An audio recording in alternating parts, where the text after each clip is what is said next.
আসসালামু আলাইকুম, welcome back to my channel. আপনারা সবাই কেমন আছেন? আমি তো আলহামদুলিল্লাহ ভালো আছি। এই তো নতুন আরও একটি ভিডিও নিয়ে আপনাদের মাঝে চলে আসলাম। আজকে হঠাৎ করে মেহমান আসবে, মেহমান আসবে আসবে করছে অনেক দিন যাবৎ। তো হঠাৎ করে ফোন করে বলল যে আজকে আসবে। তো আমিও তড়িঘড়ি করে রান্নাঘরে চলে আসলাম। মেহমানরা আসবে হচ্ছে সন্ধ্যার দিকে। তো আমি ভাবলাম যে তাদের জন্য একটু নাস্তা তৈরি করে নেই। তো সেজন্যই আমি এখানে সেমাই রান্না করছি, তারপর নুডলস রান্না করব। তো সেমাই রান্না করার জন্য এখানে আমি দুধটাকে নারকেল দিয়ে ভালোভাবে বলক এনেছি। তারপর আপনারা সবাই জানেন যে লাচ্ছা সেমাই রান্না করলে একটু হালকা ঠান্ডা করে তারপরে সেমাইয়ের মধ্যে ঢালতে হয়।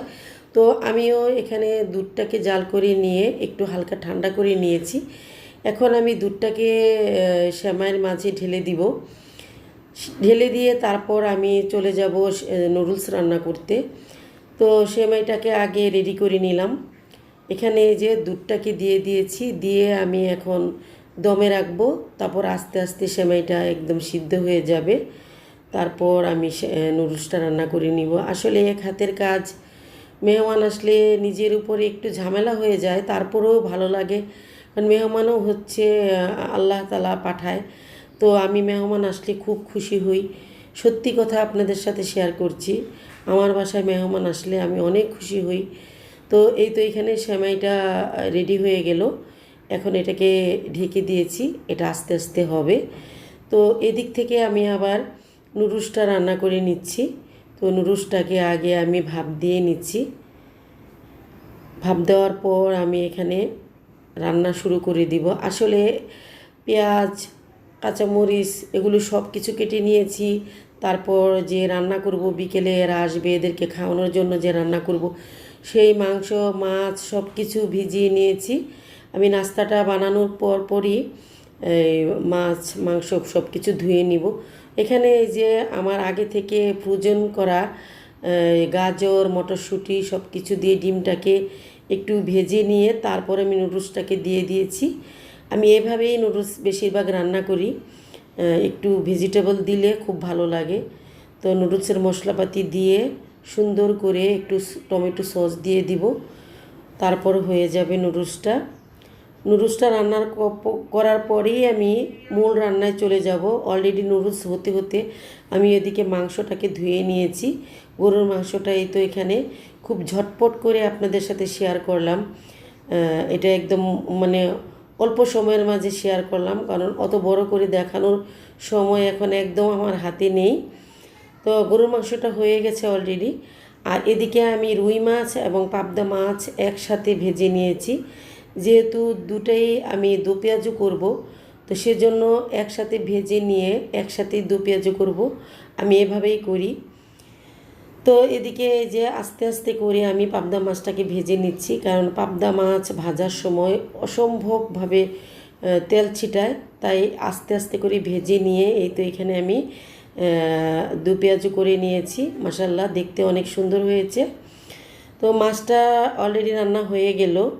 তো মাছ রান্নার পর আমি ডিমের কুরমা করে ফেলবো, কারণ মেহমান আসবে, তাদেরকে তো আর এক দুই পদ দিয়ে খাওয়ানো যায় না। আমার সাধ্য মতো আমি যতটুকু পেরেছি তাদের জন্য রান্নাবান্না করেছি। তো এখানেই তো ডিমের কুরমাটা আমি করে নিচ্ছি। ডিমটাকে আগে একটু হালকা ভেজে নিয়েছি, তারপর আদা রসুন আর পেঁয়াজ বাটা বাদাম বাটা সব কিছু দিয়ে কষিয়ে নিয়ে তারপর আমি দুধটাকে ঢেলে দিয়েছি। দুধ দেওয়ার পর একটু চিনি দিয়ে দিলাম। কুরমা রান্না অলরেডি সবাই জানেন কম বেশি, তবুও আমি একটু একটু করে শেয়ার করছি আপনাদের মাঝে আমি কিভাবে রান্না করি। তো পুরো রান্নাটা অত এইভাবে দেখাইতে পারি নাই। তো যাই হোক, এই তো এখানে দুই তিনটা কাঁচামরিচ দিয়ে দিলাম। তো আমার কুরমাটা রান্না হয়ে গেল। একটু পেঁয়াজের বেরেস্তা উপরে দিয়ে দিলাম। পেঁয়াজের বেরেস্তাটা দিলে খুব সুন্দর হয়। এই তো ফাইনালভাবে হয়ে গেছে, এই যে দেখেন বাটিতে ঢেলে নিয়েছি। তো কুরমা হওয়ার পর আমি এখানে মুরগি ভেজে নিচ্ছি। তো মুরগিটা ভাজা হয়ে গেলে আমি এখানে যে রান্না করে নিয়েছি মুরগিটাকে। মুরগির রোস্ট অলরেডি হয়ে গেছে, সব কিছু ওইভাবে শেয়ার করতে পারি নাই। মুরগির রোস্ট হওয়ার পর আমি এদিকে যে পোলাও রান্না করে নিয়েছি। আমি আবার পোলাও রান্না করলে একটু জর্দার রং ব্যবহার করি, দেখতে খুব ভালো লাগে। তো এটা যার যার পছন্দ অবশ্য। তো এদিকে পোলাওটা হয়ে গেছে। তো পোলাওটা আমি একটু নাড়াচাড়া দিয়ে নিচ্ছি, কারণ না হলে একসাথে একদম দলা পেকে যাবে। তো যাই হোক, পোলাওটা হয়ে গেল আমার। আস্তে আস্তে রান্নাগুলো কিন্তু আমি সব রান্না একদম সুন্দরভাবে করে নিয়েছি। তো এই তো ফাইনালি রান্না হয়ে গেছে। তো মেহমানও চলে এসেছে, মাগরিবের আজানের সাথে সাথে মেহমান চলে এসেছে। তাদেরকে একটু নাস্তা দিয়েছি, তারা নাস্তা করছে। তবে তাদেরকে দেখাতে পারি নাই, কারণ হচ্ছে তারা ফেসটাকে দেখাবে না, মানে ক্যামেরার সামনে আসবে না, তাই তাদেরকে দেখাতে পারি নাই। কিন্তু এদিকে এই যে দেখেন, তাদের জন্য খাবার একদম সুন্দরভাবে পরিবেশন করে নিয়েছি। তারা এখন খেতে বসবে। অবশ্য খাওয়ার ভিডিওটা আমি করতে পারবো না, তারা নিষেধ করেছে সেজন্য। তবে আমাদের ওরা খেতে খেতে এখানে আমার হাজব্যান্ড এবং আমার হাজব্যান্ডের যে বন্ধু মানে আমাদের বড় ভাই নেসার ভাই, উনিও চলে এসেছে। তো ওনার সাথে বসে কথা বলছে আর ওরা খাচ্ছে। তো ওদের ভিডিওটা দেখালাম না।